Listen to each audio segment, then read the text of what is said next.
Haleluya. Siap, silakan duduk kembali. Bapak Ibu sudah terkasih. Shalom semuanya. Wow, apa kabar? Saya percaya bahwa Anda semua begitu antusias untuk mendengarkan kebenaran firman Tuhan yang pastinya akan mengubahkan setiap kehidupan kita. Seberapa banyak mungkin dari antara Anda yang mungkin dalam hari-hari ini, karena pastinya menjelang awal bulan depan, mungkin sudah mulai memasuki suasana liburan, ada yang sudah berencana untuk pergi jalan-jalan, liburan, nginep ke suatu tempat dan sebagainya. Bisa lambaikan tangan, saya mau lihat dulu. Iya, saya melihat di sini ada beberapa yang mengangkat tangannya dan kayaknya belum ada yang mengajak saya ya. Anyway, katakanlah kalau kita lagi pergi ke suatu tempat yang Anda gak pernah pergi ke tempat itu, tempat yang begitu asing, katakanlah itu di luar kota lah, atau itu mungkin di luar pulau, luar daerah, atau bahkan ya saya tidak berharap luar angkasa tentu saja. Kalau kita pergi ke satu tempat yang asing dan kita merasa, tempat itu menarik, katanya promosinya ya, tempat itu kayaknya menakjubkan, tapi Anda gak pernah pergi ke sana dan Anda diberikan opsi. Oke, akan ada yang memandu Anda atau ada yang nyetirin Anda yang akan jadi driver buat Anda gitu ya. Satu pilihannya adalah orang yang sama sekali tidak berpengalaman ya, bahkan mungkin baru belajar nyetir mobil dan tidak tahu jalan ke sana. Atau mungkin pilihan yang kedua, seorang yang sudah profesional, berpengalaman, pintar mengendarai mobil dan memang tahu seluk-beluk dari daerah yang mau Anda tuju itu. Pilihan Anda yang pertama atau yang kedua? Halo? Oke. Rata-rata Anda mungkin milih, ya jelas kita pilih yang sudah lebih berpengalaman dong ya. Yang tahu bawa mobil gimana, nyetir gimana, mendriving sebuah kendaraan bagaimana. Dan tahu lokasinya, tahu cara mencapai ke sana supaya kita gak buang-buang waktu. Supaya di perjalanan pun kita tidak kecewa dan bisa menikmati perjalanan itu dengan aman dan lancar. Kita mau mempercayakan kehidupan kita untuk bisa berkendara atau kita mempercayakan hidup kita pada seorang yang akan drive kendaraan kita mencapai tujuannya. Demikian juga kalau kita suatu saat nanti kita akan berada di dalam kekekalan, amin. Kita semua kalau sudah memiliki iman kepada Tuhan Yesus, saya dan Anda percaya suatu saat nanti kita akan berada di sorga. Tapi kita juga selama menjalani kehidupan di dunia ini, kepada siapa kita mempercayakan hidup kita dikendalikan oleh siapa? Siapa yang akan drive kehidupan kita? Karena itu hari ini kita akan belajar mengenai Bible Driven Life. Sebuah kehidupan yang dikendalikan oleh Alkitab. Kehidupan yang dikendalai oleh firman Tuhan. Kita mau dikendalikan oleh firman-Nya karena kita percaya bahwa Alkitab, Alkitab yang saya dan Anda pegang, Alkitab ini adalah firman Allah. Oke, semuanya membawa Alkitab di tempat ini karena kita mau belajar tentang Bible Driven Life, sebuah kehidupan yang dikendalikan oleh firman Tuhan. Coba keluarkan Alkitabnya Bapak Ibu Saudara, jangan sungkan-sungkan, jangan malu-malu apalagi sepanjang hari Minggu, baik dalam bentuk buku atau dalam handphone Anda. Pastikan ketika Anda keluarkan handphone Anda yang dibuka itu bukan media sosial Anda, bukan aplikasi untuk foto, tetapi itu beneran adalah aplikasi Alkitab ya. Karena hidup kita mau dikendalikan oleh Alkitab, oleh firman Tuhan, kita siapkan firman Tuhan bersama-sama. Oke, kita harus menyadari dan kita mau statement ini bersama-sama. Ikuti kata-kata saya ya. Siap ya, ikuti kata-kata saya dalam hitungan ketiga. 1, 2, 3, Alkitab adalah firman Tuhan. Alkitab adalah firman Tuhan. Ya, kita mempercayai bahwa Alkitab adalah firman Tuhan dan kita mau mempercayakan seluruh kehidupan kita dituntun, dibimbing oleh kebenaran firman-Nya. Karena itu adalah salah satu gaya hidup sebagai murid-murid Kristus. Sepanjang bulan April ini kita sedang berbicara mengenai bagaimana kita mau mendisiplin diri kita, memiliki gaya hidup sebagai seorang murid. Dan seorang murid Kristus itu adalah orang yang juga dibimbing, dituntun, dikendalikan hidupnya oleh firman Allah. Buka bersama-sama dengan saya di dalam Yakobus pasal yang pertama ayat 19 sampai ayat yang ke-25. Di sini kita akan belajar seperti apa dan bagaimana kehidupan yang dikendalikan atau dituntun oleh firman Allah itu. Dan saya berharap ketika Anda hari ini, Anda merenungkan, mendengarkan kebenaran firman Tuhan, keluar dari tempat ini, ketika Anda bersaksi di tengah-tengah keluarga Anda akan berjumpa dengan orang lain, Anda memastikan bahwa seluruh keputusan yang saya ambil, seluruh pendapat yang akan saya keluarkan, seluruh perkataan yang akan saya bagikan kepada orang lain, itu seluruhnya dibimbing, dikendalikan oleh kebenaran firman Tuhan. Amin. Ya, seperti apa kebenaran firman Tuhan itu ketika mengendalikan kehidupan kita? Baca ayat yang ke-19 sampai ayat yang ke-20, sudah dapat? Saya ingin dengar kata amin. Demikian firman Tuhan, saya akan bacakan buat Anda. Hai saudara, saudara yang kukasihi, ingatlah hal ini. Setiap orang hendaklah cepat untuk mendengar, tetapi lambat untuk berkata-kata, dan juga lambat untuk marah. Sebab amarah manusia tidak mengerjakan kebenaran di hadapan Allah. Bapak Ibu Saudara terkasih, ketika Anda membaca firman Tuhan ini, coba perhatikan baik-baik. Hendaklah setiap orang cepat untuk apa? Mendengar, tetapi lambat untuk berkata-kata, mungkin masih bisa dilakukan ya. Dan yang berikutnya, dan juga lambat untuk, oke, noleh dulu sebelah kiri kanannya yang benar. Ya. Oh iya, tapi saya percaya, apalagi mumpung ketutupan masker. Ya iya sih, wajahmu masih kelihatan ramah bagi saya ya. Ramah atau marah ya, kita gak tahu, masih lagi ketutupan ini Bapak Ibu Saudara. Tetapi firman Tuhan mengajarkan kita, hendaklah kita semua cepat untuk mendengar. Lambat untuk berkata-kata, lambat untuk marah. Tetapi ternyata kejadiannya, realitanya dalam setiap kehidupan sehari-hari menurut Anda, ini coba Anda periksa sendiri hati Anda, karakter Anda. Ketika Anda mendapati situasi tertentu yang mungkin memancing emosi Anda. Mungkin terjadi sesuatu yang di luar dugaan, di luar rencana Anda. Anda mau pergi ke kantor mungkin pagi-pagi, Anda sudah mempersiapkan segala sesuatunya, sudah sempurna. Atau mungkin katakanlah beberapa jam yang lalu, pagi ini Anda sudah mempersiapkan diri untuk ke gereja, Anda pagi sudah berdoa, oh Tuhan berkatilah hidupku, selama perjalanannya Tuhan buatlah lancar dan sebagainya. Ternyata ada salah satu anggota keluarga Anda, loh kok belum bangun, terlambat ini nanti terlambat. Kira-kira itu mungkin bisa memancing emosi kita enggak? Ya, dan firman Tuhan mengajarkan tetapi hendaklah setiap orang cepat untuk, ya dengar dulu. Apakah kita mendengar alasannya? Kenapa salah satu anggota keluarga kita terlambat bangun? Mana tahu mungkin kurang enak badan, mana tahu mungkin semalam sebelumnya kurang enak tidurnya, kurang nyenyak sehingga harinya dia bangunnya kesiangan. Tetapi yang kita keluarkan mungkin apa? Emosi kita dulu, amarah kita dulu. Lebih cepat marah atau lebih cepat dengar Bapak Ibu Saudara?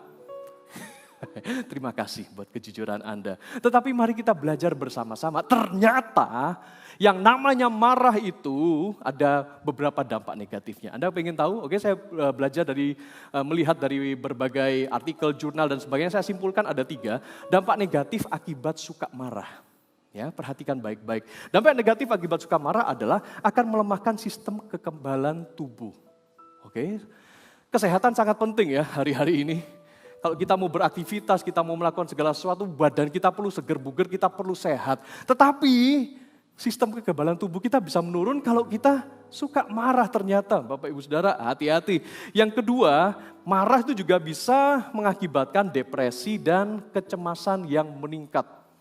Jadi hidupnya depresi, tertekan, secara mental kita tuh sudah emosional sehingga mengambil keputusan kita dalam kondisi depresi, kemudian suka cemas. Karena kecemasan kita itu memicu segala hal yang harus kita putuskan seolah-olah harus segera, harus urgent.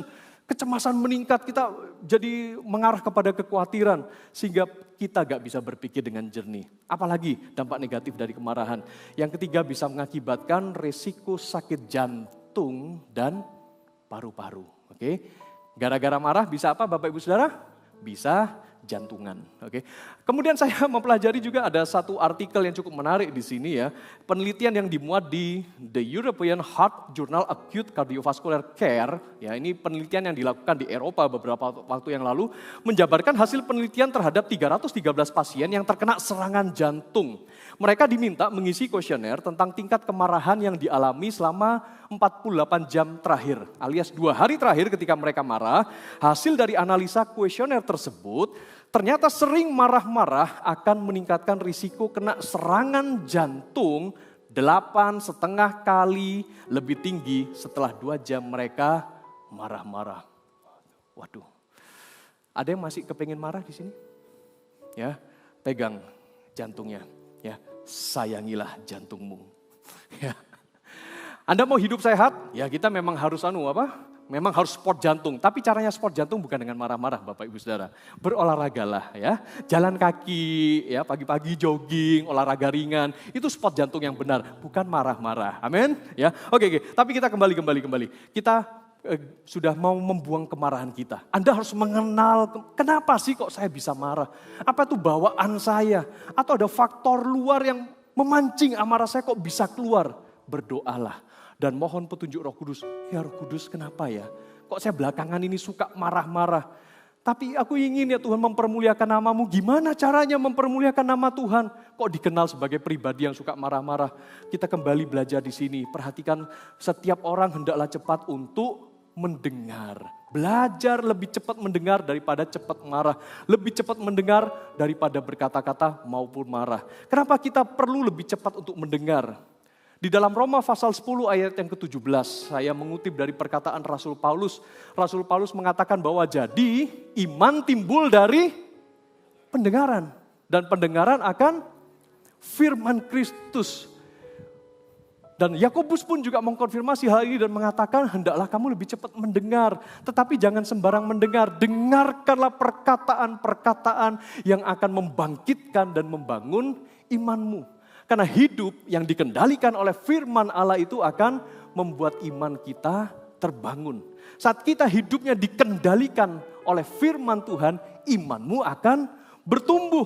Ya, karena itu perhatikan baik-baik apa yang Anda dengar. Mungkin kita bisa mendengarkan segala komentar, segala situasi, segala berita yang ada di dunia ini. Tetapi yang paling penting adalah dengarkan firman Tuhan. Iman timbul dari pendengaran dan pendengaran akan firman Kristus. Roma 10 ayat 17. Karena setiap firman Kristus, sekali lagi, setiap firman Kristus yang saya dan Anda dengarkan akan menimbulkan iman. Oke, jadi yang pertama kita baru saja belajar bahwa hidup yang dikendalikan oleh firman itu akan menimbulkan iman di dalam kehidupan kita. Dan sebanyak 20 kali Yakobus ini menuliskan tentang iman. 20 kali kata iman itu muncul di dalam surat Yakobus ini. Dan saya sungguh merasakan Yakobus, saudara tirinya Tuhan Yesus yang menuliskan surat ini, dia bagaikan the ambassador of faith. Duta besarnya iman. Dia ngomong bahwa iman itu perlu. Iman itu perlu di dalam kita berkata-kata. Iman itu juga perlu saat kita di dalam keadaan rendah maupun keadaan tinggi, Tuhan izinkan. Iman itu perlu saat kita berada di dalam pengujian dan pencobaan. Iman itu perlu sewaktu kita melakukan perbuatan. Iman itu perlu sewaktu kita berkata-kata supaya jangan sampai lewat perkataan kita justru menjatuhkan orang lain. Iman itu perlu supaya kita semua tidak membedakan mana yang kaya, mana yang miskin. Iman itu sangat diperlukan. Karena itu kita mau belajar di sini. Saat firman Tuhan mengendalikan hidup kita, iman kita yang terlebih dahulu dibangun. Oke, kita lanjutkan ya. Bagaimana kehidupan yang dikendalikan oleh firman Allah. Yang kedua, kita temukan di dalam ayat yang ke-21. Demikian firman Tuhan, saya minta kita semua baca bersama-sama. Satu ayat saja, ayat 21 ini. 1, 2, 3. Sebab itu, ya, buanglah segala sesuatu yang kotor dan kejahatan yang begitu banyak itu dan terimalah dengan lemah lembut firman yang tertanam di dalam hatimu yang berkuasa untuk menyelamatkan jiwamu. Ya.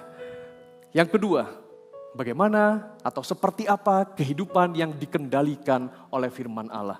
Saat kita memberikan hidup kita dibimbing oleh firman Tuhan, maka kita harus membuang segala sesuatu yang jahat dan kotor itu dari dalam diri kita. Bungkus itu bagaikan Anda membungkus sampah lalu Anda mau buang dan lempar itu keluar. Bungkus segala hal yang jahat, yang kotor. Setiap orang pasti punya kejahatan dan kekotorannya sendiri dalam diri Anda. Saya gak tahu apa itu. Mungkin pikiran Anda yang kotor, buang itu. Pikiran Anda yang jahat, buang itu. Perilaku Anda yang mungkin semena-mena terhadap orang lain. Kebiasaan suka memfitnah, menyalahkan orang lain. Buang itu. Mungkin ada beberapa dari Anda suka, maaf ya, mungkin suka berbohong, menipu, menggelapkan sesuatu, menutup-nutupin sesuatu, gak jujur seperti itu. Bahkan ini bisa dialami oleh suami dan istri. Suami simpen rahasia terhadap istrinya. Wah, hati-hati ini ya, kecuali rahasia untuk surprise, aku ingin memberi kamu sesuatu, ya itu beda lah, bolehlah dirahasiakan. Tetapi ada sesuatu yang kalau itu gak diungkapkan, tidak dibicarakan antara suami dan istri, wah ini bisa suatu saat nanti bagaikan bom waktu bisa merusak rumah tangga Anda. Anda perlu terbuka. Apalagi hal-hal yang jahat dan yang kotor, kepahitan, dendam sama orang lain. Sampai Anda setiap kali lihat wajah orang itu. Ya. Atau setiap kali ketika Anda buka di handphone Anda, media sosial Anda. Setiap kali Anda perhatikan, loh kok fotonya orang lagi muncul ini. Ini yang bikin aku gak seneng. Sudah tahu gak seneng kenapa di follow lagi gitu ya. Enggak.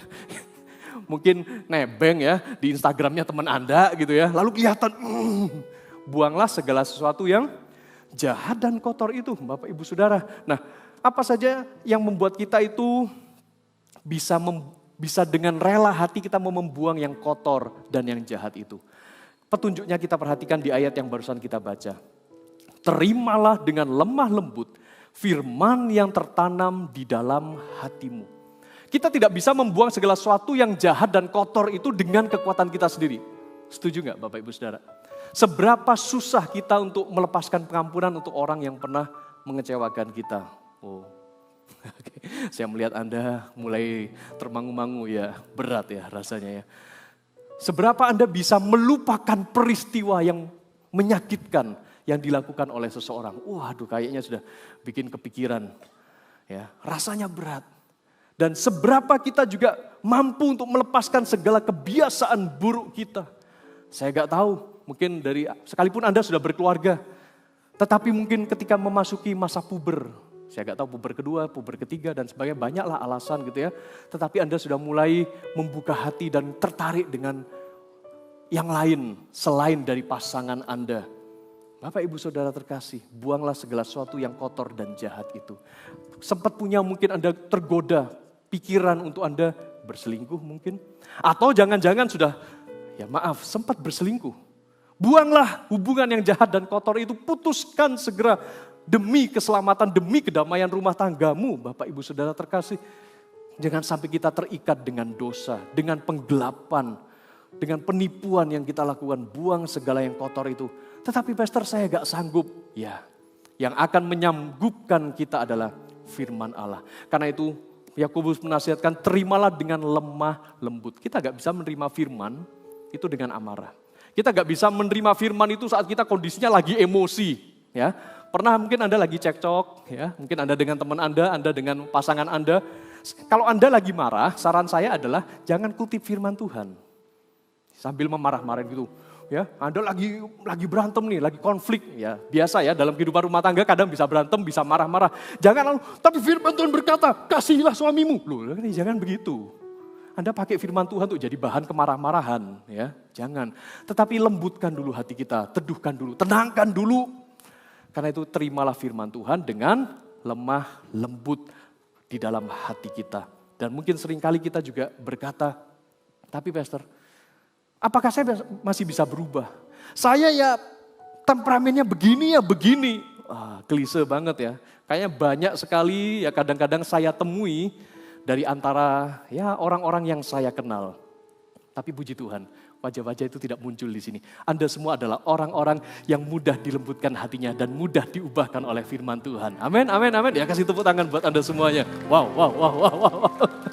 Tetapi masih ada loh orang tertentu itu yang Enggak mau berubah. Sudah dengar banyak khotbah, dengar banyak firman Tuhan, hafal ayat-ayat Alkitab, tapi hidupnya tetap tidak mau berubah. Ya, tetap temperamental, tetap suka emosi, tetap suka marah-marah. Alasannya adalah, ya Tuhan sudah ciptakan saya begini ya begini. Ya itu artinya dia tidak mau diubahkan. Tetapi kalau kita mau belajar, kita menjadi pribadi yang lemah lembut. Kalau kita hanya mengetahui firman Tuhan saja, itu tidak akan mengubahkan kita. Sampai kita melakukan firman Tuhan. Setuju dengan saya? Kalau kita hanya dengar dan tahu, hafal, bahkan bisa ngomongin firman Tuhan. Tapi selama kita gak pernah melakukannya, itu tidak akan berfaedah apa-apa. Saudara-saudara, bagaimana kita membangun kehidupan kita dengan lemah lembut menerima firman Tuhan. Anda mau berubah semuanya? Yang mau berubah katakan amin. Ya. Oke, cara kita menerima firman Tuhan dengan lemah lembut adalah ya ini tradisi di dalam kekristenan untuk kita membaca, merenungkan, dan melakukan firman Tuhan ya. Ada 3 cara. Dan 2 cara pertama ini bisa dilakukan setiap hari. Cara pertama adalah bacalah seluruh Alkitab. Bacalah seluruh isi firman Tuhan ini secara berurutan, ya, dari Kejadian sampai Wahyu. Setiap hari dibaca saja, baca. Ya. Lalu yang kedua, cara yang selanjutnya bisa Anda lakukan adalah lakukanlah saat teduh, quiet time. Lakukanlah perenungan. Jadikan firman Tuhan yang Anda baca, lalu Anda berhenti di dalam, katakanlah beberapa ayat Anda berhenti, Anda perhatikan benar-benar, izinkan Anda seolah-olah masuk di dalam ayat firman Tuhan itu dan izinkan ayat firman itu seolah-olah bicara apa untuk diri Anda. Jadikan refleksi dan renungan pribadi. Itu yang namanya renungan saat teduh. Lalu yang ketiga, yang ini mungkin bisa dilakukan belum tentu setiap hari, tapi mungkin katakanlah seminggu 2 kali, seminggu sekali, dan waktunya bisa lebih lama, bisa berjam-jam, 2 jam lah minimal, namanya Bible Study atau pendalaman Alkitab. Oke, saya berikan cara kita berpikirnya. Jadi gimana pastor kita mau menerima firman Tuhan ini dengan lemah lembut, kita mau baca, kita mau selesaikan, kita mau renungkan. Tetapi di tengah-tengah segala kesibukan saya, nututkah ini? Sempatkah saya baca? Apakah firman Tuhan ini bisa mengendalikan seluruh hidup saya? Ya, bagi Tuhan tidak ada yang mustahil, amin. Asal kita komitmen dan kita mau berubah, pasti bisa. Khususnya sepanjang bulan ini kita membahas tentang disiplin rohani, bagaimana menjadi gaya hidup murid Kristus di dalam kehidupan kita. Ibaratnya kalau kita ini mau membaca Alkitab kita, baca aja. Karena ya saya yakin, setebel ini pastor kapan selesainya? Ada yang pernah membaca seluruh isi Alkitab ini sampai selesai? Ada? Kalau ada bisa lambaikan tangan. Oh, saya bangga dengan Anda yang angkat tangannya. Wah, luar biasa. Gak apa-apa. Bagi Anda yang belum angkat tangan, it's okay. Mari jadikan ini sebagai sebuah perjanjian di hadapan Tuhan mulai hari ini. Ya Tuhan, aku berjanji mulai hari ini aku akan membaca Alkitab sampai selesai. Baca. Yang pertama ketika Anda membaca itu, saya pakai ilustrasi waktu kita katakanlah mau pergi liburan ke Pulau Bali. Kita naik helikopter. Naik helikopter, kita melihat seluruh Pulau Bali. Oh, kayak gini ya Pulau Bali. Nah itu ibaratnya Anda membaca. Baca saja. Kalau Anda minimal setiap hari Anda membaca 3 pasal sampai 5 pasal gitulah. Percayalah, 1 tahun pembacaan Alkitab Anda akan selesai. Oke, Anda tertarik? Yang tertarik katakan, oh gitu, 1, 2, 3. Oh ya gitu caranya, oke. Ya, sebuah penghiburan bagi Anda. Wah kalau gitu Alkitab ini bisa terselesaikan dibaca ya pastor? Bisa, Bapak Ibu sudah bisa. Ya. Dan begitu selesai membaca jangan, selesai, habis itu gak pernah dibaca lagi, jangan. Begitu Anda selesai membaca seluruh isi Alkitab, sampai lembar terakhir di kitab Wahyu, bahkan sampai Anda habisin kamusnya, peta-petanya, Anda pelajari, gak perlu sampai segitunya lah ya. Ulangi lagi, balik dari Kejadian, Keluaran, Imamat, Bilangan, Ulangan, dan seterusnya baca lagi. Karena nanti Anda akan selalu diperlengkapi dengan insight-insight yang baru. Karena itu, bagaimana membuat saya dan Anda sebagai pengkhotbah dan jemaat yang mendengarkan firman Tuhan ini bisa nyambung gitu ya setiap kali Anda mendengarkan firman Tuhan. Karena paling tidak Anda sudah pernah membaca. Oke. Nah setelah kita naik helikopter, kita turun di Pulau Bali itu. Ya, kita mendaratlah di Pantai Kuta. Ya, oke. Lalu Anda duduk di tepi pantai. Lalu Anda memperhatikan deru ombak. Wah menduru-duru. Itu yang namanya saat teduh.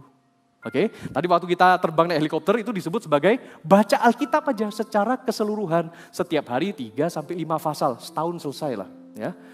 Dan ketika Anda mulai mendaratkan helikopter Anda pilih satu tempat di pantai itu, Anda lalu melihat, ih cantik ya sunsetnya. Nah itu ibaratnya Anda selama 15 menitan lah, 15 menit sampai setengah jam, Anda buka firman Tuhan, Anda berhenti pada satu ayat, Anda berhenti 3 ayat atau 5 ayat atau bahkan 1 perikop aja.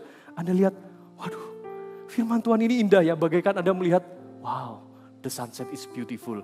Begitu sudah matahari terbenam, ya udah gelap kan.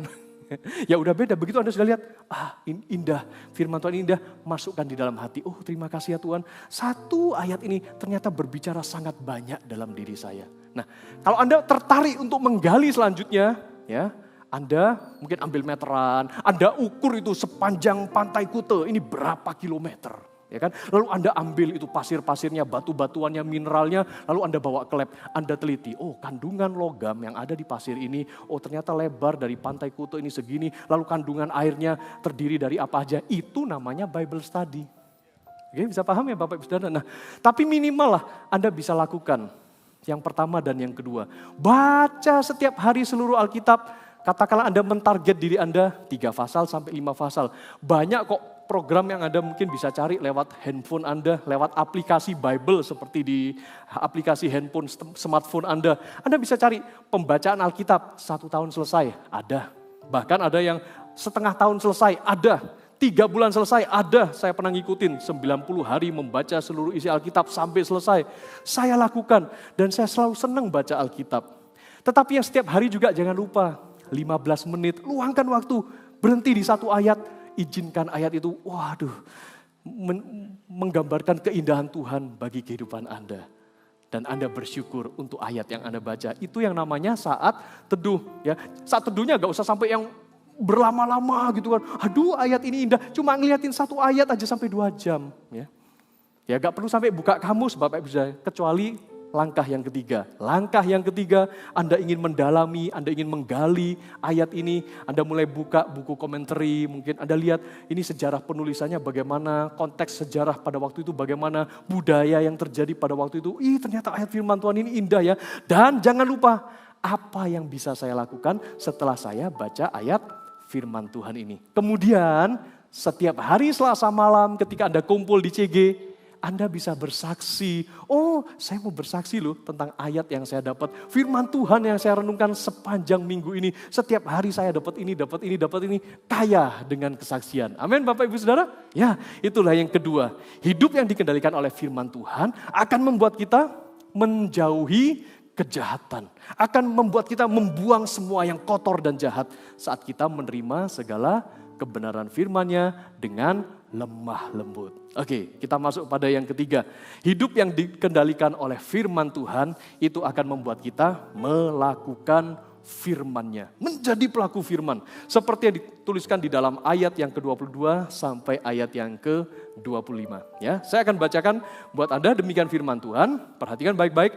Tetapi hendaklah kamu menjadi pelaku firman dan bukan hanya pendengar saja. Sebab jika tidak demikian kamu menipu diri sendiri. Ya. Sebab jika seorang hanya mendengar firman saja dan tidak melakukannya, ia adalah seumpama seorang yang sedang mengamat-amati mukanya yang sebenarnya di depan cermin. Baru saja ia memandang dirinya, ia sudah pergi atau ia segera lupa bagaimana rupanya. Tetapi barang siapa meneliti hukum yang sempurna, yaitu hukum yang memerdekakan orang dan ia bertekun di dalamnya. Jadi bukan hanya mendengar untuk melupakannya, tetapi sungguh-sungguh melakukannya, ia akan berbahagia oleh perbuatannya. Amin. Oke. Yang ketiga, hidup yang dikendalikan oleh firman Tuhan itu adalah saat kita melakukan firman-Nya, bukan saja mendengar. Dan kita akan berhenti menjadi orang yang menipu. Ada yang pernah ditipu di sini Bapak Ibu Saudara? Ada yang pernah kena tipu? Halo? Shalom semuanya, bisa melambaikan tangannya mungkin setengah tiang lah. Atau, gengsi Pak, ngapain kena tipu pamer. Ya. Saya aja selama hidup di dunia ini aja Bapak Ibu Saudara, berolak-balik berkali-kali saya sudah pernah kena tipu. Dalam berbagai level, dalam berbagai situasi kondisi yang. Dan gimana rasanya waktu Anda kena tipu Bapak Ibu Saudara? Ada yang seneng, kecanduan, kepingin kena lagi? Enggak lah ya, gitu ya. Bahkan enggak mau cerita bila perlu begitu. Ngapain Pak kena tipu dibangga-banggain gitu ya. Ya, nah Bapak Ibu Saudara, tetapi ternyata siapakah yang sering menipu diri kita? Beberapa kepala sudah tertunduk dan sudah mulai sadar, ya Pastor, benar. Sayalah orangnya yang suka menipu diri saya sendiri. Why? Kenapa? Karena betul, baru saja kita baca firman Tuhan. Hendaklah kamu jadi pelaku firman, bukan menjadi pendengar saja. Karena kalau kita hanya mendengarkan firman Tuhan saja, dan tidak melakukannya, itu ibaratnya kita menipu diri sendiri. Kalau kita gak suka ditipu, dan kita juga gak suka ditipu orang lain, dan apalagi kita gak suka ditipu oleh diri sendiri, mari kita menjadi pelaku firman Tuhan. Amin Bapak Ibu Saudara. Oke. Bagaimana caranya kita mau melakukan firman Tuhan ini? Ya, kita melakukannya dengan perbuatan kita. Karena tanpa perbuatan, iman itu adalah kosong atau mati. Perbuatan yang kita tunjukkan itu seperti apa? Perbuatan untuk melakukan firman Tuhan. Dan mungkin kalau Anda selama ini kita menyadari bahwa emangnya perbuatan kita bisa menyelamatkan kita apa? Bukankah juga Rasul Paulus di surat Roma juga mengatakan bahwa kita ini dibenarkan bukan karena perbuatan kita. Pernah baca itu Bapak Ibu Saudara? Bapak Ibu Saudara terkasih, kita juga mungkin perlu membandingkan hal ini supaya tidak terjadi kebingungan. Memang Yakobus menuliskan di dalam Yakobus pasal 2 ayat yang ke-17, kita geser sebentar ya, lihat di sini Yakobus pasal 2 ayat 17, demikian firman Tuhan. Bagaimana iman yang disertai perbuatan itu ya. Yakobus 2 ayat 17, firman Tuhan berkata, demikian juga halnya dengan iman. Ya, topiknya Yakobus puter-puternya selalu dengan iman. Jika iman itu tidak disertai perbuatan, maka iman itu pada hakikatnya adalah mati. Tetapi bagaimana dengan topik yang dibicarakan oleh Rasul Paulus di dalam surat Roma? Ya, Rasul Paulus di dalam surat Roma mengajarkan bahwa kebenaran itu terjadi oleh iman. Saya dan Anda dibenarkan oleh iman bukan karena perbuatan. Tapi kenapa Yakobus mengajarkan dengan perbuatan? Nah, topiknya ternyata kita jangan disamakan topiknya. Topik yang disampaikan oleh Yakobus adalah iman yang sudah membenarkan kita harus ditunjukkan dengan perbuatan. Anda bisa paham? Ternyata Paulus dan Yakobus membahas topik yang berbeda. Paulus sudah ngomong bahwa kamu diselamatkan, kamu dibenarkan oleh iman, bukan perbuatan. Kemudian meningkat. Si Yakobus mengatakan bahwa ya, karena iman itu sudah menyelamatkanmu, tunjukkan, buktikan itu lewat perbuatan-perbuatanmu. Dah, lengkaplah hidup kekristenan kita. Ya, saya dan Anda, kita bersyukur bahwa kita diselamatkan oleh Tuhan. Bukan karena perbuatan kita, tetapi oleh karena iman. Dan kalau kita sudah punya iman, let's go. Kita buktikan iman kita dengan perbuatan kita. Perbuatan yang seperti apa? Perbuatan yang mempraktikkan firman Tuhan. Karena kelakuan kita atau perbuatan kita adalah perwujudan iman kita. Katakan dengan saya, kelakuanku adalah perwujudan imanku. 1, 2, 3. Kelakuanku adalah perwujudan imanku. Lakukanlah firman Tuhan. Jadikanlah firman Tuhan yang kita baca ini ibarat cermin. Ya. Tetapi ibarat cermin yang mengkoreksi setiap hati kita. Mengkoreksi setiap kehidupan kita. Karena apabila kita hanya mendengar firman, tidak melakukannya, Yakobus mengatakan bahwa ia seumpama orang yang sedang mengamat-amati mukanya yang sebenarnya di depan cermin. Sudah diamat-amati, ya. Apa yang Anda lakukan di depan cermin, Bapak Ibu Saudara? Setiap kali Anda bangun tidur, habis Anda mandi, begitu Anda ngaca, ya, Anda bercermin, apa yang Anda lakukan? Minimal saya yakin Anda obok-obok kepala Anda. Anda ngobok-ngobok wajah Anda, ya, rambut Anda, ya kan? Atau ada yang datang beribadah di tempat ini, begitu Anda bercermin, tada, udah, ya, gak sisiran, ya, gak di make upin bagi yang wanita, gak dipasangin bulu mata gitu. Apa yang Anda lakukan? Minimal setelah Anda bercermin, oh, jerawat, ya. Mungkin bagi anak muda di sini, ya, mungkin, aduh, nanti kalau kelihatan temanku gimana ya? Pencet. Ya, atau mungkin Anda merasa, aduh ini kurang bagus nih, perlu didempul. Ya, atau melihat, aduh rambut berantakan, disisir, dikasih minyak dan sebagainya. Kita berusaha mendandani diri kita supaya kelihatan lebih bagus. Ya, dilihat orang pun juga jadi enak kan begitu ya. Demikian juga mari kita jadikan firman Allah ini untuk kita bercermin. Sudahkah aku menjadi semakin serupa dengan Tuhan Yesus? Ketika kita melihat firman Tuhan ini, aduh, ada hal-hal yang mungkin masih, aduh Tuhan masih belum bisa kulakukan. Aku diminta untuk mengasihi musuhku. Kasihilah musuhmu waktu kita baca itu. Aduh gimana caranya Tuhan, tapi aku mau belajar. Kita bercermin. Tapi kalau kita dengar dan baca firman Tuhan, kasihlah musuhmu. Gak mau. Itu ibaratnya kita sudah lihat cermin, sudah tahu jelek, gak mau diperbaikin. Tetapi kalau kita menjadikan firman Allah seperti cermin untuk mengkoreksi diri kita, ya, firman itu akan bekerja. Firman itu akan penuh kuasa terjadi dalam kehidupanmu.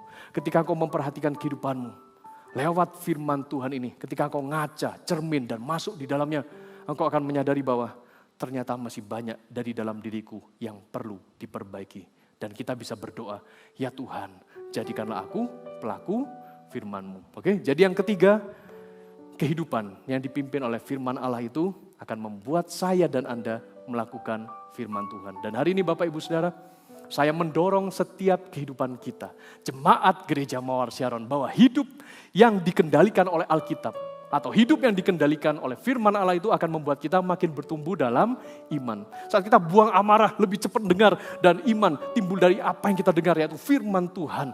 Kita akan bertumbuh dalam firman, membuat kita menjauhi kejahatan, dan akan membuat kita melakukan firman-Nya.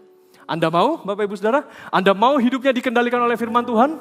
Amin. Ya, yang mau, saya undang kita bangkit berdiri bersama-sama. Come on. Mari kita berikan diri kita dikendalikan oleh firman-Nya. Tundukkan kepala Anda dan mari kita saat teduh sejenak.